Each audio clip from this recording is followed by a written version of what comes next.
চার দিনের মাথায় আবারও ভয়াবহ অগ্নিকাণ্ড কলকাতায়।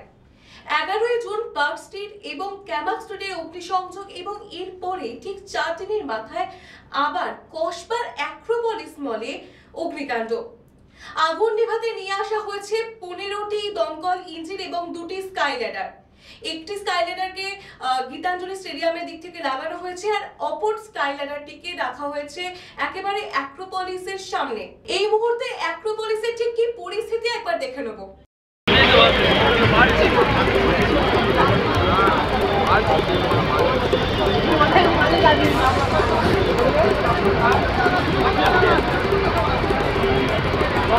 কসবার অ্যাক্রোপলিসের 7 তলায় আগুন নেভাতে নিয়ে আসা হয়েছে 2টি স্কাইল্যাডার। ধোঁয়ায় ঢেকে গিয়েছে মলের ভিতর। পুলিশ সূত্রে জানতে পারা যাচ্ছে মলের ভিতরে কেউ নেই, কিন্তু শপিং মলের ফায়ার এক্সিটের রাস্তা দিয়ে নেমে আসতে গিয়ে সমস্যায় পড়তে হয়েছে। বাইরে বেরোনোর সিঁড়ি আবর্জনায় ভর্তি, তাই তাদেরকে অসুবিধায় পড়তে হয়েছে।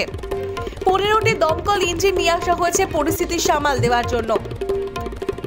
2টি স্কাইল্যাডারের একটি স্কাইল্যাডার রাখা হয়েছে গীতাঞ্জলি স্টেডিয়ামের দিক থেকে, অন্যদিকে আরেকটি স্কাইল্যাডার রাখা হয়েছে অ্যাক্রোপলিসের সামনের গেট দিয়ে। বিদ্যুৎ সংযোগ বন্ধ হওয়ায় ভেন্টিলেশন বন্ধ, অক্সিজেন মাস্ক পরে ঢুকছেন দমকল কর্মীরা। হোস পাইপ দিয়ে আগুন নেভানোর চেষ্টায় ক্রমাগত পড়ে যাচ্ছেন দমকল কর্মীরা। এবারে যুদ্ধকালীন পরিস্থিতিতে তৎপর হয়ে কাজ করছেন দমকল কর্মীরা।